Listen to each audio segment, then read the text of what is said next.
దొంగలు దొంగతనం చేసే ముందు స్పష్టంగా సుబ్రహ్మణ్య స్వామి ఆలయానికి వెళ్ళి దండం పెట్టుకుని మా దొంగతనం నెరవేరేలా చేయమంటారు. శూద్రకుడు మృత్యుకటిక నాటకంలో ఉంటుంది. వాళ్ళకో దేవుడు ఉన్నాడు.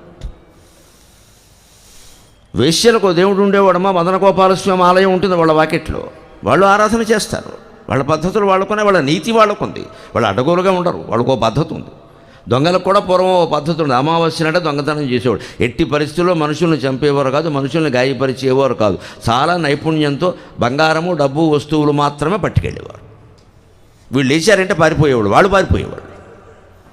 ఇప్పుడు అలా లేదు. కాలింగ్ బెల్ వచ్చి కొట్టి చంపేస్తున్నాడు ముందు. ఇక్కడ మన్నే సంచి అడుగుతున్నాడు పట్టుకెళ్ళడానికి. వీలైతే శ్రమ పడ్డానికి కాఫీ ఇమ్మని కూడా అడుగుతున్నాడు. బెదిరిపోయి ఇస్తున్నాం. అదే కృతయుగానికి కలియుగానికి తేడా. దొంగతనాలు ఎప్పుడూ ఉన్నాయి. అందుకని ద్వారాలు కాపాడలేదు. ఇంత ఆపదలో ఉన్నాం బావా, నువ్వు రాలేదు కాపాడలేదంటే ధర్మరాజుతో అంటాడు, నేను ద్వారకలో లేనయ్యా, ఏమనుకోకు. సౌభసాళువుడు అని ఒక రాజు ఉన్నాడు. వాడు మహాగర్విష్ఠి, మా రాజ్యం మీద దాడి చేశాడు. వాడు పెద్ద విమానం మీద తిరుగుతూ ఉంటాడు. వాడిని విమానంలో వెళ్ళి చంపాలి. వాడిని చాలా ఆలస్యమైందయ్యా. ఓ ఏడాది యుద్ధం జరిగింది వాడికి నాకు. అప్పుడే ఇక్కడ ఇవన్నీ జరిగాయి. నేను ఉంటే నీ దగ్గరికి రానా అంటాడు. అక్కడ వ్యాసభారతానికి నీలకంఠ దీక్షితులు గారు వ్యాఖ్యానం రాస్తాడు. నీలకంఠీయ వ్యాఖ్య వ్యాసభారత వ్యాఖ్యలో చాలా గొప్పది. ఆయన అంటాడు, ద్వారకలో లేనంటే అర్థం ద్వారకలో లేను కాదయ్యా, ద్వారక అని ఒక నగరం కాదు, నవద్వారాలు ఉన్న నీ శరీరంలో నన్ను స్మరించలేదు, అందుకే నేను రాలేదని అర్థమయ్యా అని రాస్తాడు. నవద్వారే పురే దేహే పంజరే విహగో అనిలక యత్తిష్టతి తదా ఆశ్చర్యం ప్రయాణే విస్మయకుతక. నవద్వారాలు ఉన్నటువంటి శరీరంలో శరీరం అనే పంజరంలో ప్రాణం అనే చిలక ఉందంటే ఆశ్చర్యంగానే పోతే ఆశ్చర్యమేముంది అన్నారు సంస్కృతంలో. ఓ చిలకన పంజరంలో పెడితే దానికి ఒక తలుపే ఉంటుంది, ఆ తలుపు మూసేసి ఉంటుంది. ఎప్పుడో తీస్తాం. ఆ ఒక్క తలుపు తీగానే వీడేమనుకుంటాడు, 2 జీడిపప్పు పలుకులు అక్కడ పడుతుంది. నీ జీడిపప్పు అక్కర్లేదు దానికి. నువ్వు వదిలేస్తే బయటికి వెళ్ళి జీడిపప్పు పెట్టి 16 చిరుధాన్యాలన్నీ తింటుంది. నీకెందుకే గొడవ? దాని డ్రై ఫ్రూట్స్ దానికి ఉన్నాయి. నువ్వు పెట్టేది ఏదో మొక్క, ఇక్కడ ఏదో కుళ్ళిపోయిన మొక్క ఒకటి పెడతాడు వీడు. నీ మొక్క కోసం దానికి స్వేచ్ఛ కావాలి.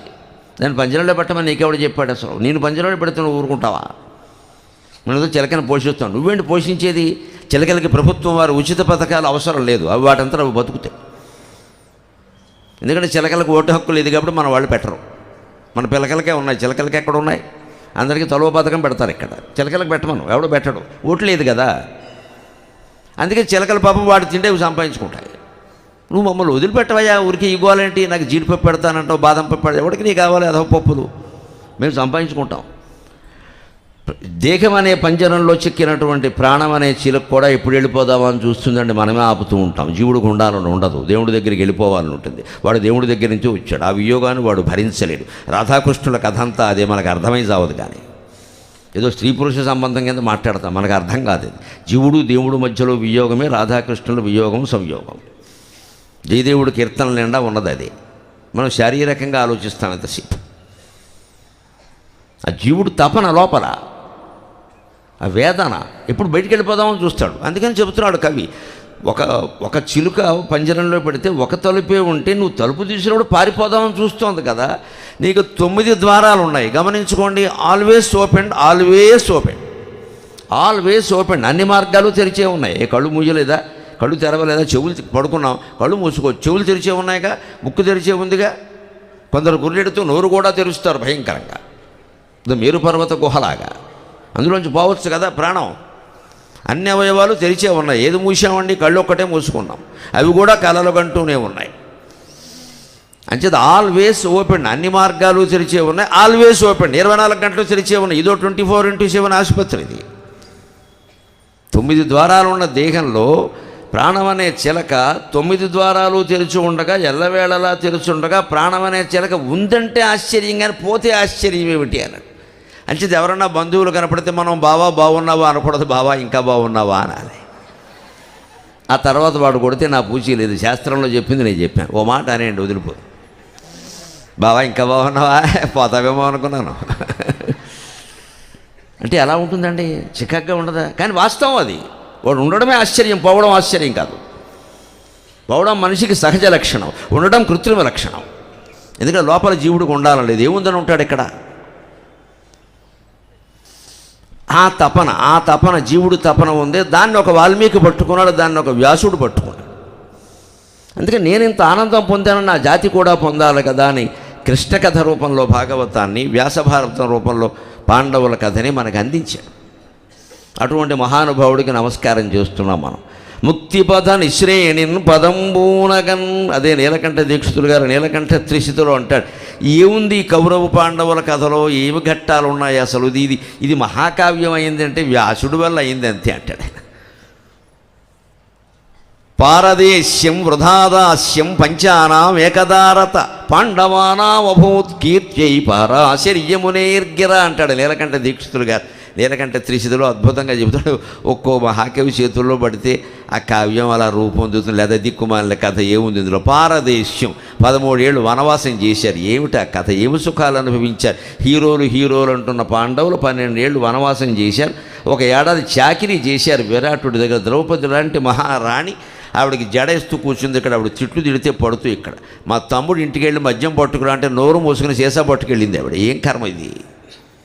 పారదేశ్యం 12 ఏళ్ళు పారదేశ్యమే. అడవులు పడిపోయారు ఇక్కడ. చిన్న ప్యాకెట్ ఆడిన పాపానికి అది కూడా ఆడింది ఒక్కడు. వనవాసం 6గురికి. ఏమి కథ ఇది, ఏముంది ఇందులో. వృధాదాస్యం, విరాటరాజు దగ్గర వృధాగా దాస్యం చేశారు. ఆయన పాచిక పెట్టి కొట్టాడు ధర్మరాజుని. ధర్మరాజు స్థాయి అదా? ఏమి లేదు, ఉత్తరుడు గెలిచాడు. ఉత్తరుడు కాదండి, బృహన్నలు గెలిచి ఉంటాడు బహుశా అన్నాడు. పాపం ఆపుకోలేక ఉత్సాహం. ఈ ధర్మరాజు గారు ఎటువంటి వాడు అంటే చివరి క్షణం వరకు ఆగుతాడు, చివరిలో బదులవుతాడు.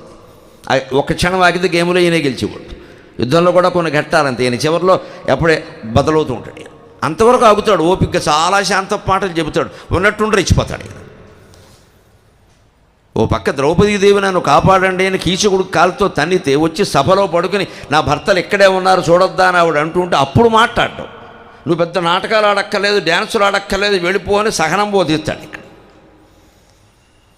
అంతా అయిపోయి ఇంకా ఉత్తరుడు అర్జునుడు వస్తున్నారు అంటే ఇంకొక పూట ఆగచ్చు కదా నోరు మూసుకుని. వాడు ఏమనుకుంటే మనకే. విరాటరాజు పాచికలాడుతుండగానే జయము మహారాజా, మన ఉత్తర కుమారుడు బృహన్నలతో సహా వస్తున్నాడు, కౌరవులను జయించాడనే. మా ఉత్తర కుమారుని చూశావా ఎంత పరాక్రమంతో. భీష్మద్రోణ కృపాదిధన్ వినకరాభేలంబు దుర్యోధన గ్రీష్మాదిత్య పటు ప్రతాప విసరాకీర్ణంబు శస్త్రాస్త్ర జాలోష్మస్ఫార చతుర్విధోజ్వల బలాత్యుగ్రంబు ఉదగ్రధ్వజార్చిష్మత్వా కలితంబు సైన్యము. అటువంటి సైన్యాన్ని మా ఉత్తర కుమారుడు జయించాడంటే అవునయ్యా అని చప్పట్లు కొడితే ప్రమోషన్ ఇస్తారు కదా గవర్నమెంట్ ఆఫీసులో. నీ సొమ్మేం పోయింది. అబ్బాయిని తిన్నగా ఉండక, అది కాదు మహారాజా మీరు పొడపడుతున్నారు, వెనకాల బృహన్నల కారణంగా గెలిచి ఉంటాడు. వంకర బుద్ధి కాకపోతే దేనికి ఇది, నాలికి తిన్నగా ఉండక. వాడికి మండింది. బృహన్నల అందులో పేడివాడు, ఆడా మొగ తెలియదు, వాడు గెలిచాడంటావు, వాడెవడు అని పాచికి పెట్టి కొట్టాడు. ఇదే ప్రమాదాలు కొందెచ్చుకోవడం అంటే. ఇంతవరకు ఊరుకున్నావు కదా ఏడాది పాటు, బయట పెట్టకుండా 24 గంటలు ఆగలేవా? ఉత్సాహం ఎక్కువైపోతే అంతే ఓవర్ యాక్షన్ చేస్తాం మనం. అక్కడ బదలవుతుంది మొత్తం స్టోరీ. ఇంతకాలం ఓపిక పట్టాం కదా, ఇంకో 10 ఏళ్ళు ఓపిక పడితే జీవితం గడిచిపోతుంది కదా.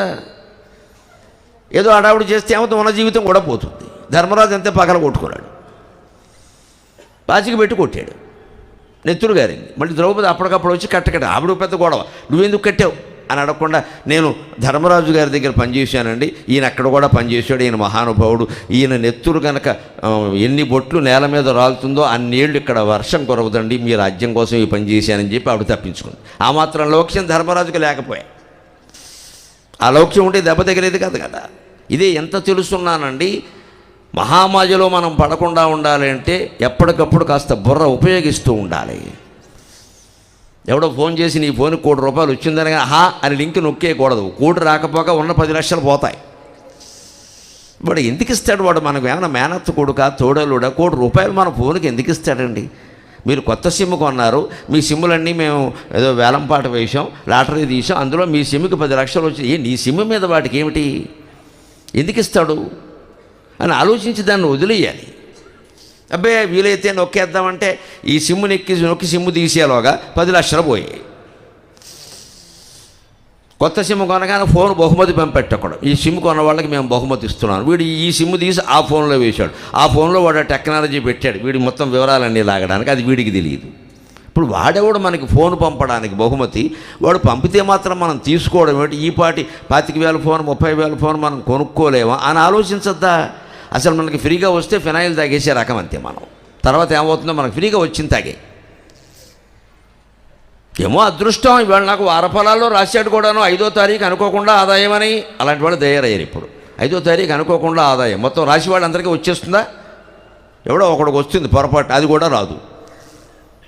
ఆ వచ్చిన వాడిని టీవీలో చూపించి చెప్పిస్తారు, ఆయన చెప్పినట్టే నాకు వచ్చిందని. ఆదాయం 5వ తారీఖు మనకు రాదమ్మా, ఆ రాశి ఫలాలు చెప్పేవాడికి వస్తుంది బోల్డ్ ఆదాయం మన అజ్ఞానం కారణంగా. లేదు ఆ ప్రోగ్రామ్ ఏ టీవీలో వస్తుంది ఆ టీవీ వాడికి వస్తుంది, వాడి నుంచి మళ్ళీ వాడు వీడో మోసగాడు, వీడిని మించిన మోసగాడు వాడు పుచ్చుకుంటాడు శుభ్రంగా. మనం అమాయకులం అయ్యాము ఇక్కడ. ఇదే తత్వాన్ని జీవితానికి అన్వయించుకోకపోతే వచ్చే ప్రమాదం ఇది. అందుకని దాన్ని మీరు అన్వయించుకోండి అని చెప్పాడు. అలా అన్వయించిన కథ కాకపోతే ఇందులో ఏముంది? 12 ఏళ్ళు దాస్యం చేశారా, వృధా దాస్యం చేశారా? ఏడాది పాటు 12 ఏళ్ళు అడవుల పాలయ్యారు, అంతేకాదు. పంచానాం ఏకదారత రామాయణ కాలంలో లేదే, భారత కాలంలో లేదే, అనంతర కాలంలో లేదే. 5 అన్నదమ్ములకి ఒకరే భార్య అయినా మహాపతివ్రతగా ఆవిడని గౌరవిస్తున్నారు అందరూ కూడా. ఆవిడలో ఏ దోషము లేదు, అన్నదమ్ముల మధ్యలో భేదం రాలేదు. ఇదంత విచిత్రం ఇది. అయినా వాళ్ళని అందరూ గౌరవించారు. ఏముంది ఇందులో కథ? అరణ్యవాసం, అజ్ఞాతవాసం, పంచానాం ఏకదారత, 5 ఒకే భార్య. ఇది ఈ పనుల్లో ఉన్నప్పటికీ, ఇలా దాస్యం చేసినప్పటికీ, ఇలా అవమానకరమైన పరిస్థితుల్లో ఉన్న పాండవుల కీర్తి వచ్చింది అంటే వరపరాశర్యము నేర్గిరా వ్యాస మహర్షి రచన వల్ల వచ్చిందండి. ఆ రచన మనం ఈ 3 రోజుల్లో చూస్తాం. వ్యాసభారతం ప్రధానంగా చూసుకుంటాం. ఆయన తపస్సు వల్ల కష్టపడిన వాళ్ళకి, కష్టాలు పడిన వాళ్ళకి కీర్తి వచ్చేలా చేశాడు ఆయన. వీళ్ళు కష్టపడవచ్చు, కష్టాలు పడవచ్చు. మీరు కష్టపడతారు, కష్టాలు పడతారు, కంగారు పడకండి. దానికి అంటి పెట్టుకుని ఉండండి. దుఃఖాన్ని పంటి బిగువన భరిస్తూనే, స్వామి అరవింద మహర్షి చెబుతాడు ఒక మాట, దుఃఖాన్ని పంటి బిగువన భరిస్తూనే భగవంతుని స్మరించండి, ఆ దుఃఖం సుఖంగా మారుతుంది అంటాడు ఆయన. ఖచ్చితంగా దానికి మందు వేయొద్దు, ఏం చెప్పొద్దు, ఎవరికీ చెప్పొద్దు. పంటి బిగువన భరించండి, నెప్పి భరించనట్టి. భగవత్స్మరణ మానద్దు. సత్యదేవాయ నమః, సత్యదేవాయ నమః మానద్దు.